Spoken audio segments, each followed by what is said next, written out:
This is Daily Blast Live. We're talking about what you're talking about. Real, honest, entertaining, live. DBL starts right now.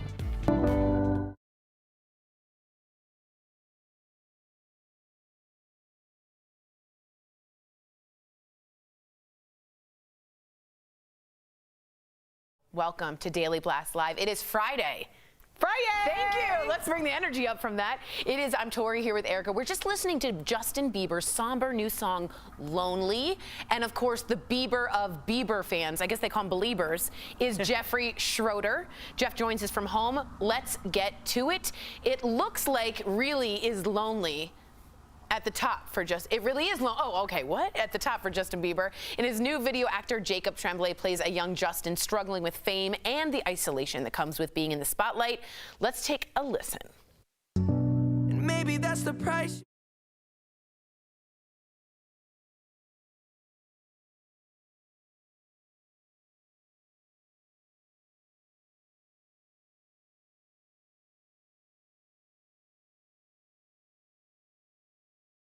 The song is actually hard for him to listen to, considering how tough it was to get through some of those chapters of his life. Meantime, Justin is also dealing with another price of fame. Yeah, this is ironic. Earlier this week, he called out fans on Instagram for gawking and taking pictures of him going into his own apartment, saying, "This is not a hotel. This is my home." Jeff, you have been Mr. Bieber for a long time. He was a child prodigy of drums at like age 2, so he's never not been famous. What do you make of this struggle? It's real, and I think he's been honest with a lot of his struggles, right? That's why I applaud the Biebs. That's why I'm a big fan of him, because if you ever watch that movie Never Say Never, yeah, it's so you good. See him like wearing like what Jacob Tremblay's wearing, that white outfit with the purple hat, and he sold out Madison Square Garden in minutes, and then after one concert he goes and cries.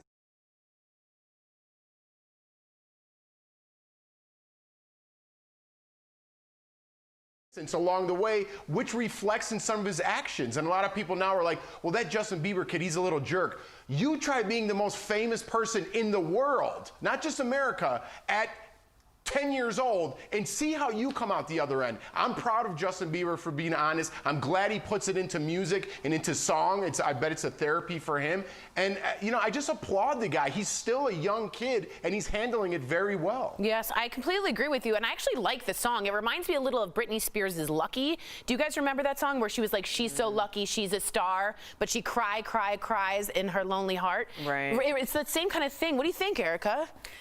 I mean, the price of fame is tremendous, and I think it's because the reason why we don't think of it as being a price to pay is because everyone seemingly wants it, and people want what they don't have. They want fame, they want fortune, but the people who truly have it, if that's a part of their reality and no one else can really empathize with that, then that's a very lonely place to be. And I don't think that is really a more lonely place than being in a sold-out arena and being the loneliest person on earth, because people don't really know you for who you are. They know you for what you are, and that's means that you can't trust anyone. It's crazy. Yeah, I am very proud, and I like their relationship with Hillary Baldwin. It seems like that is a great match for them. Excuse me, Haley Baldwin, not Hillary. And I just think that he seems to be just straightening out, so I'm happy about that. Well, we got to talk about this. Taryn Manning is being called out by Dancing with the Stars. Earlier this week, the Orange is the New Black actress said she had been approached by the show many times, but turned them down because she said it's for has-beens. Well, according to the show, Taryn is the one trying to reach out on the show, but they turned her down. Meantime, former competitor actor Jesse Metcalfe says he also turned down the show twice because of the stigma, but says now actors are free to do a lot more in the industry. We did see that with like movie actors. Suddenly, all of a sudden, they went into TV, which used to have a stigma, and like they did things like True Detective, and it was like fantastic.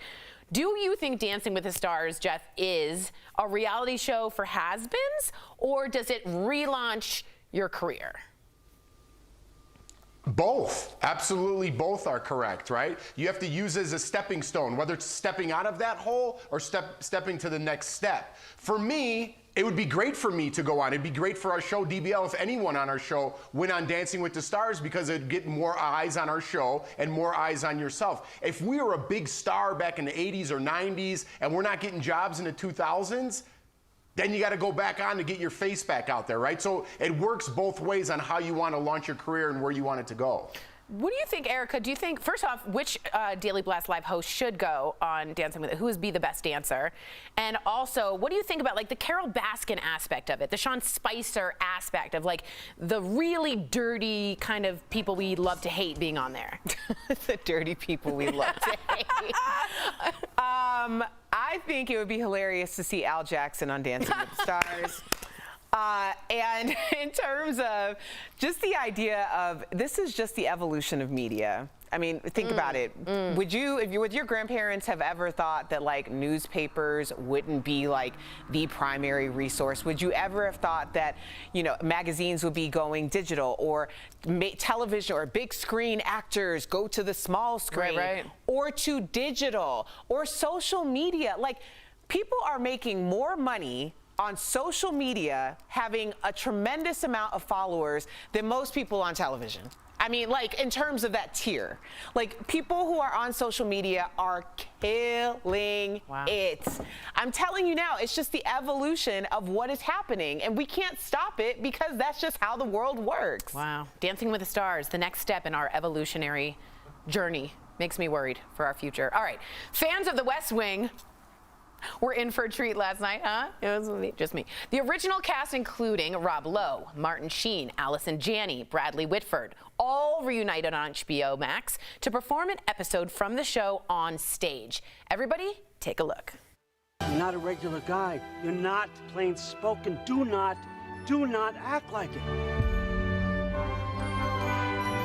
Freedom is the glory of God. Democracy is its birthright, and our vote matters. You getting that pizza? Yeah, I should call that. Oh man, fans of the show noticed that Sterling K. Brown took on the role of Leah McGarry, who was originally played by the late wonderful John Spencer. I am probably one of the biggest West Wing fans ever, because it showed what politics, in terms of writing by Aaron Sorkin, who's a brilliant playwright and movie writer. He wrote The Social Network, A Few Good Men. It's what politics could be, right? I get it's a fantasy. They're not all good people, but in this hour, I could believe that Martin Sheen and the rest of them really were doing it for the people. So I get chills. If you're not a fan, you probably get no chills, but it's good for everyone, don't you think? What do you think, Erica? I'm pretty warm over here. Yep, not so chilly. All right, just me. I'm into it, and I'm really excited, and I'm excited for Sterling K. Brown. But this next story will get all of your chills. They will make you smile on a Friday, because check out Dwayne Wade's reaction to a proposal he happened to photobomb while strolling on the beach. It looked like he was truly, truly moved. He even stopped to take a pic with a newly engaged couple and reposted the pic on his own Instagram, writing, "It was so dope to witness your guys' love." Do you know how like the world had to meet in that 1 second of that photo? Jeff, what do you think? If Dwayne Wade was in your like the background? Oh, that'd be amazing. And the way it happened was, you know, very natural. He was just walking on a beach and happened to be in that, as opposed to some celebrities going into a banquet hall and they're like, check me out. Remember me from the 80s? No? Who wants a picture? You know, that's embarrassing. It's so true. I just thought the look on his face was so romantic, of like, oh, love. Yeah, he was really taken. He was taken by that moment. Yeah, that's the reason why that picture wins. Totally. Now, you know, I got the photo bomb of the photo bombed couple. Remember when Catherine McPhee and David Foster came into the couple's wedding? Oh, yeah. In they Canada? Yeah. So I was at a dinner where that couple was there, so I had to take a photo. But I promise, That's so I told meta. them, like, they were so freaked out by it after because they didn't realize all of the attention that they were going to get. That couple. So I was like, is I'm now- not going to post their photo. Good for you. That couple now has to stay together, though. They have Yes, they Dwayne will. Wade's blessing. They're beautiful. Coming up on DBL, Pastor Cal from Married at First Sight. He's dishing advice for keeping the love alive. Plus, Stephanie Jones has this week's Fashion Fix Friday and is giving us the lowdown on Justin Bieber's new Crocs line. Wow. Would you rock these Crocs? And before we go to break, let's take a look at the nearly empty studio. Many of our producers are still working from home. We love you. We love you. We love you. We'll be right back.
Welcome back to Daily Blast Live. I've got a wrap up of this week's style and fashion news, which means it's time for Fashion Fix Friday.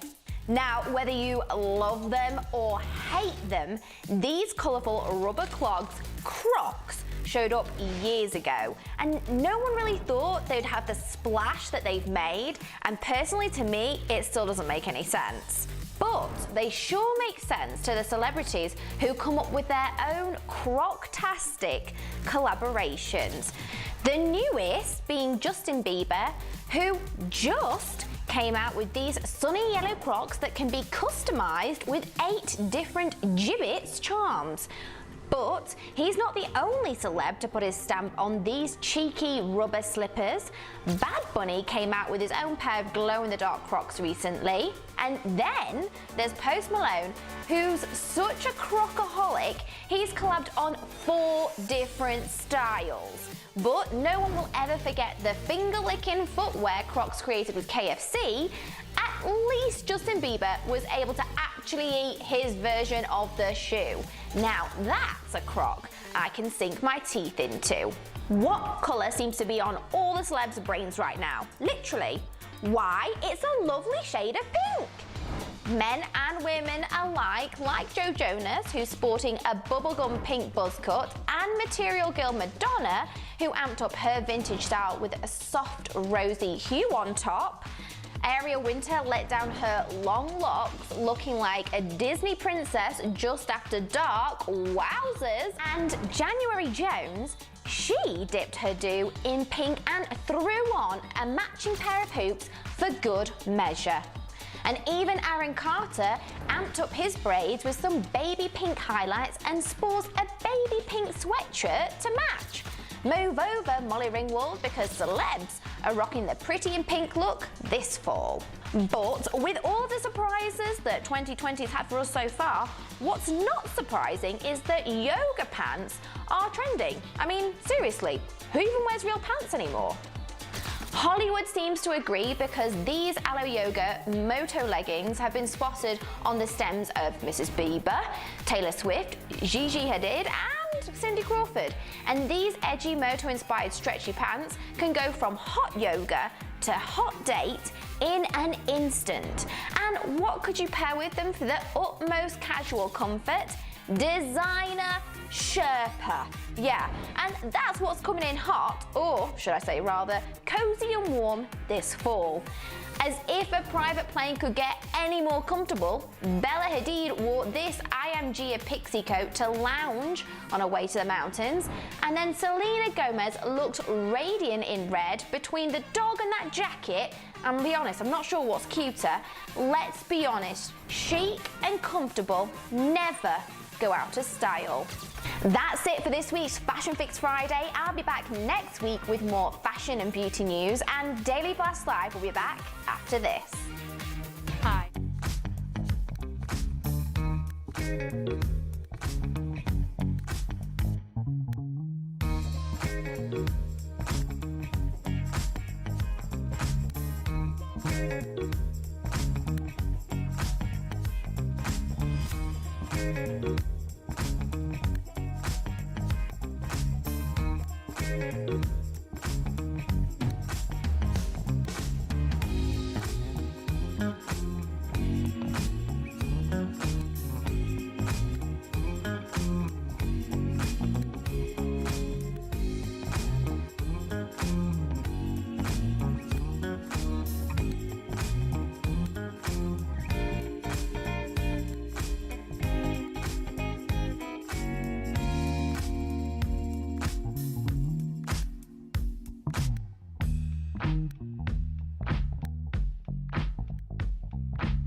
Welcome back to DBL. From ordained minister to marriage coach, Pastor Cal is dishing all of his secrets when it comes to love. And soon you'll see him in a brand new series of Married at First Sight. Earlier, Al caught up with him. Check out today's DBL Spotlight.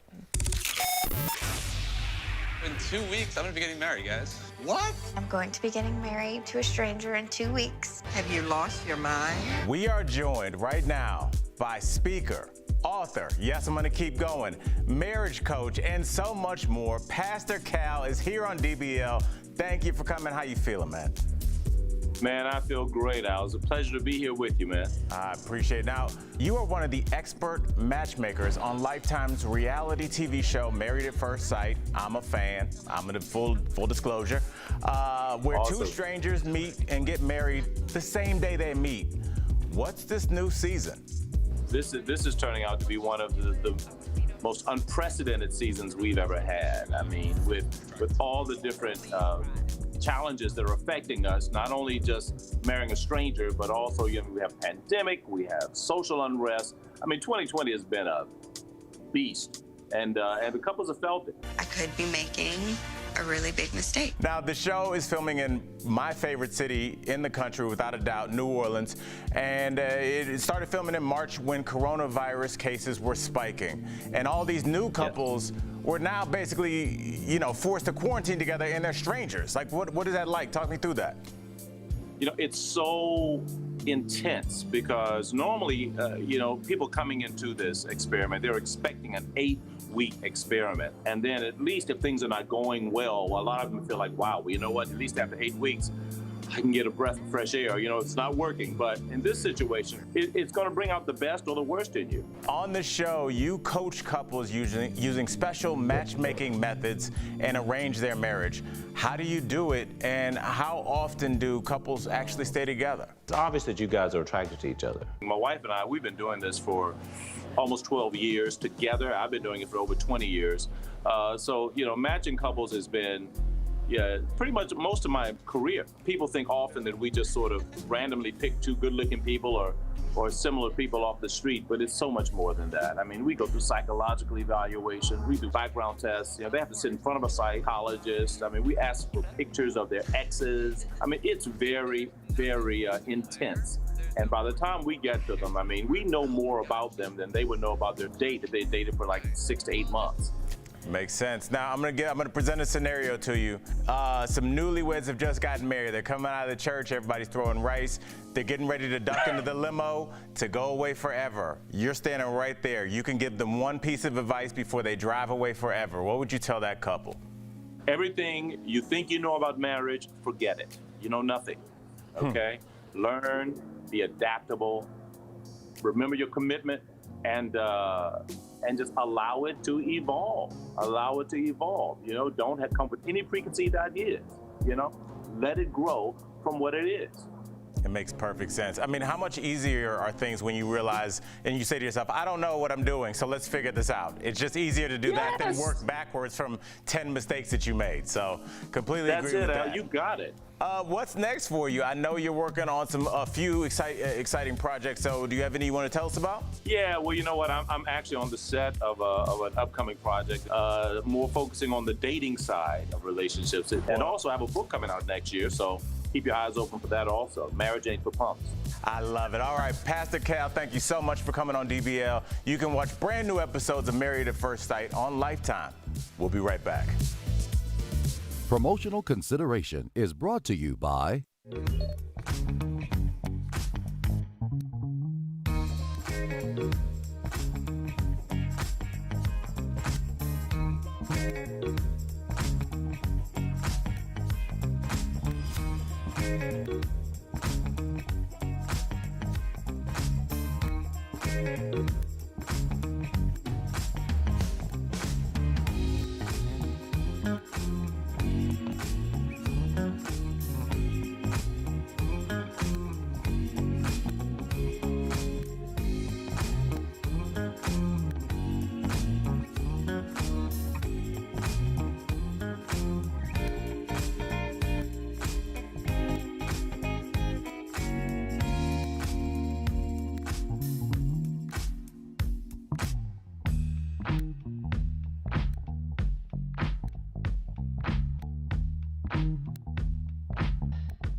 Welcome back to DBL. Have you ever had one of those days where you're driving and it seems like everyone is out to make you mad?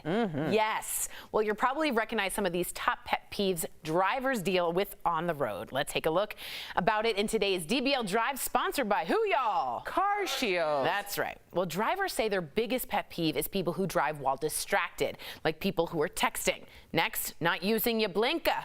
I'll never understand that one. Third on the list, drivers that are always tailgating. Fourth, cutting others off, which is just not safe. And lastly, are drivers who have a lead foot and who drive over the speed limit. When it comes to your car, for peace of mind, get an auto protection plan with Car Shield. Car Shield protects their members from the high cost of auto repairs. Call 1-800-505-9619 for a free quote. I'm wondering if we do have, Jeff, the blinker. What do you think about that? Can I ask you to espouse on that? I think you know how I feel about that. I think if you ever watched the show, you know how I feel. I think it describes your personality to a T. If you surveyed every person in America that didn't return their shopping carts and didn't use their blinkers, they need to be sent to a private island, like all in the middle of the ocean. Get out of here. Just bad drivers altogether. No one's using their blinkers on this random island. Yeah, let them smash each other and not return their shopping carts. Have shopping carts all over the island. That's unbelievable. Before we go, we do want to wish, thank you very much, Jeff. That was great. Just what we wanted. We want to wish our very own Brandon London a happy birthday. Yay. We hope you're having a great day, buddy. B. Lund turned 36. For some reason, he's like the baby brother, but he's becoming an old man. 36. My mom's always like, well, you know, because Brandon's a lot younger than you. I'm like, no, he's not. That's so true. He's not. That's so true. But happy birthday. Happy birthday. We'll be back Monday, same time, same place. Bye, guys.